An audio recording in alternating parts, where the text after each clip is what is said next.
नमस्कार सभी धर्मी लोगों का आपके अपने चैनल पर एक बार फिर स्वागत है। सावन का पवित्र महीना शुरू हो चुका है। यह महीना जो सावन है यह भगवान शिव को बहुत प्रिय है, इसलिए हम पूरे महीने भगवान शिव के ज्ञान के प्रवाह में प्रभावित होते रहेंगे। तो आज से शुरुआत है। ब्रह्मा जी ने शिव के बारे में क्या कहा? भगवान शिव के बारे में, शिव भगवान जो है साक्षात परमात्मा का रूप है। इसको इसी रूप में लें। परमात्मा एक है, एक के दो नहीं हो सकते। अलग अलग धर्म ग्रंथों में भगवान शिव के अलग अलग नाम हैं। गुरु ग्रंथ साहिब में भी है, कुरान में भी है, बाइबल में भी है, गीता में भी है, वेदों में भी है, तौरात में भी है, इंजिल में भी है। परमात्मा एक है, तो क्या धरती के लोग उसको दो बना देंगे? दो नहीं बन सकते। तो परमात्मा जो एक है वो एक ही रहेगा, एक पर ही उसमें चलें और सारा संसार उसी का है। संपूर्ण तत्वों से परे परातर पर पुराण पुरुष कौन है? जो सभी तत्वों से ऊपर है, पुराण पुरुष जो परमात्मा, वो है कौन? यहां ब्रह्मा जी बोलते हैं, जहां से मन सहित वाणी उन्हें न पाकर लौट आती है। ब्रह्मा जी बता रहे हैं कि पुराण पुरुष कौन है, परमात्मा कौन है? जहां से मन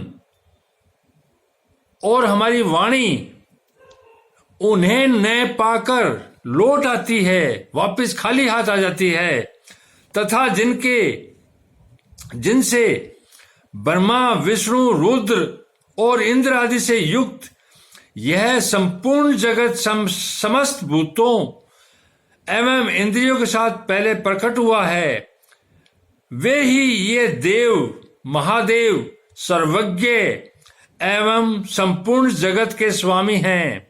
ये ही सबसे उत्कृष्ट हैं। भक्ति से ही इनका साक्षात्कार यानी इनके दर्शन होते हैं। भक्ति के अलावा इनके दर्शन नहीं हो सकते। दूसरे किसी उपाय से इनका दर्शन नहीं होता। सिवाय भक्ति के इनका कोई दर्शन नहीं होता।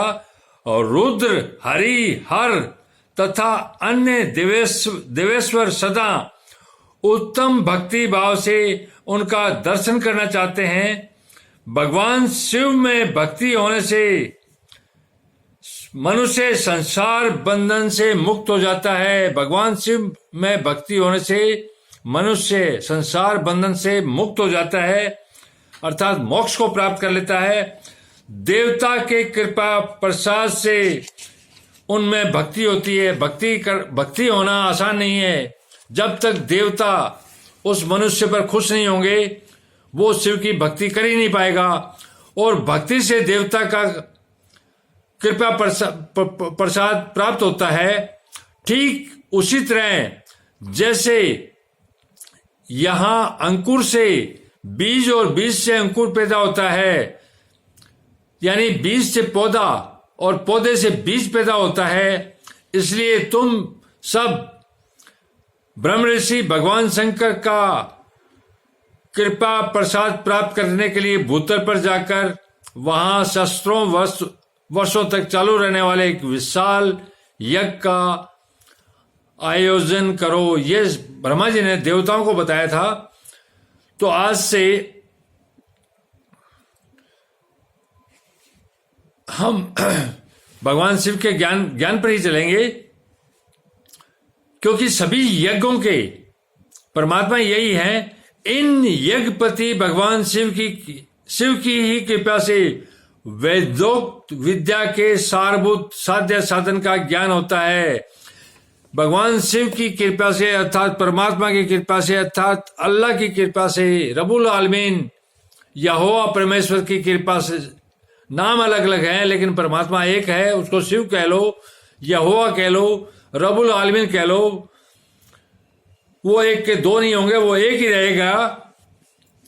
भगवान शिव की कृपा से ही वेदोक्त विद्या, अर्थात जो परमात्मा का ज्ञान है, चाहे बाइबल हो, कुरान हो, तौरात हो, इंजिल हो, शिव पुराण हो, वेद हो, गीता हो, गुरु ग्रंथ साहिब हो, कोई सा ज्ञान बिना परमात्मा की इच्छा से आपको प्राप्त नहीं हो सकता।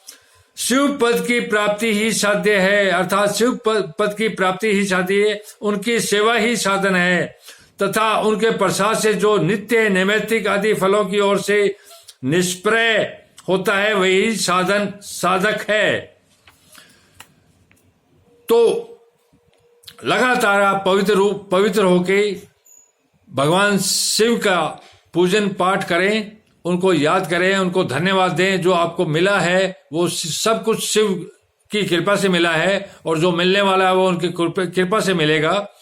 तो इस मंगल और पावन महीने में एकमात्र शिव की ही पूजा करो, उसी पर ध्यान दो, आपकी मनोकामनाएं सारी पूरी होगी। धन्यवाद, शुभ रात्रि, कल फिर मिलेंगे।